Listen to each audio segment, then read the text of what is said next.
Hello viewer, it's an elliptical shape.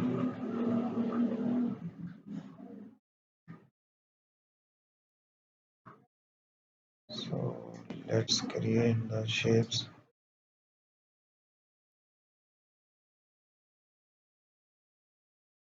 We will generate a picture there.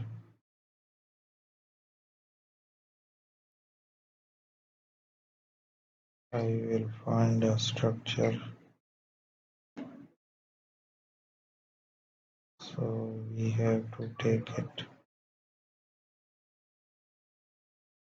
I will use a shape,